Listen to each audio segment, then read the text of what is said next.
अतिरिक्त पुलिस महानिरीक्षक कार्मिक हेमंत पुरोहित और अतिरिक्त महानिदेशक पुलिस कानून व्यवस्था NR के रेड्डी गुरुवार को आदर्श नगर थाने के सामने नाकाबंदी के दौरान घायल हुए पुलिस कर्मियों की कुशलक्षेम पूछने और मामले की जानकारी लेने के लिए जवाहरलाल नेहरू अस्पताल पहुंचे।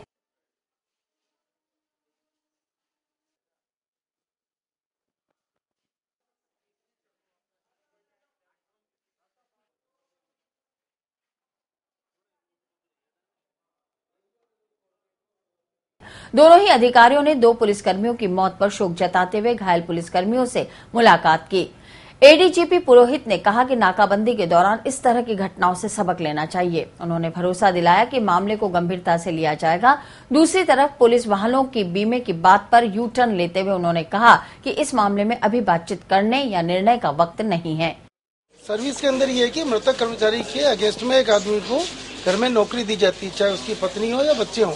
परंतु पहले से यदि कोई कर्मचारी उससे घर का पत्नी पहले से अगर सर्विस में है या बेटा बेटी कोई पहले से गवर्नमेंट सर्विस में है उसके अलावा, तो फिर वो फायदा नहीं मिलता। अगर कोई नहीं है तो उनको जरूर उसका एक आदमी को गवर्नमेंट नौकरी देने का आर्थिक में आपको बताया ना कि एक्स ग्राशिया के जो नियम है उसके तहत जो है जितना भी पैसा सरकार में निर्धारित होता है समय समय पर वो मिलेगा। एडीजीपी रेड्डी ने कहा कि नफरी की कमी के कारण कोई भी थाना बंद नहीं किया जाता। थानों पर सदैव पर्याप्त स्टाफ रहता है। उन्होंने इस बात को सिरे से खारिज कर दिया कि नफरी की कमी के कारण कार्य प्रभावित होता है। नौकरी को वो तो रूटीन है। गवर्नमेंट एक्स ग्रेशिया जो मिलता है डेथ इन सर्विस पे 20 लाख और जॉब जो उनका कोई डिपेंडेंट हो वो तो, बट अभी तो कल ही है तो पेपर्स आज भेज रहे हैं उनके घर पे। तो एलिजिबिलिटी है तो उनका नौकरी की बात चलती है ना सर। देखो ऐसा है, नफरी आज मेरे ख्याल से मैं जब सर्विस में आया हूँ तब से आता है कम पत्ती चलती रहती है कॉन्स्टेंटली। अभी ट्रेनिंग चल रहा है, full all training institute are full. वो आएंगे, कुछ रिटायरमेंट पे जाएंगे। नफरी से इतनी ज्यादा दिक्कत नहीं रहती है, तो अपने को समय पे ट्रेनिंग आता रहता है, मिलते रहते हैं। कभी ऐसी कहाँ प्रॉब्लम आया नफरी की वजह से बिल्कुल थाने बंद हो गया, वो नहीं होता। तो एक थाने से कभी नहीं रखते एक आदमी, कभी थाना में ऐसा एक आदमी थाने में ऐसा कभी देखा ही नहीं मैं।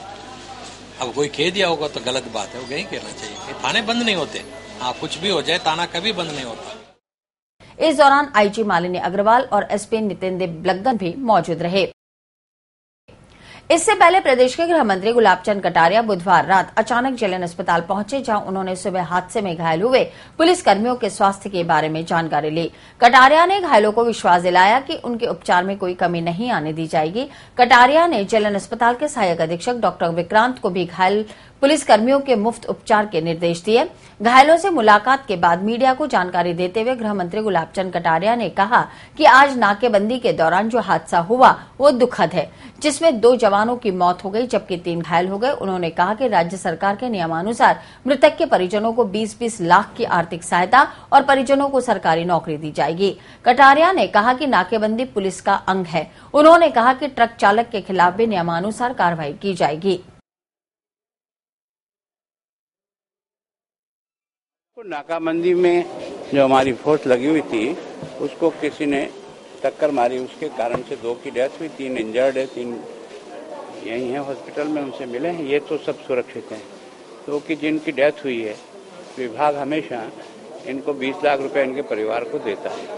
किसी परिवार के व्यक्ति को नौकरी देगा और भी जो बेनिफिट पेंशन से लेकर के जो बनते हैं वो निश्चित रूप से मिलेगा। घटना दुर्भाग्यपूर्ण है, लेकिन नाकाबंदी भी पुलिस के लिए अनिवार्य है, इसको टाल भी नहीं सकते हैं। मैं सोचता हूं कि जिनको भी हमने आइडेंटिफाई कर लिया, गाड़ी पकड़ ली है, जो सजा कानून से हो सकती दिलाएंगे।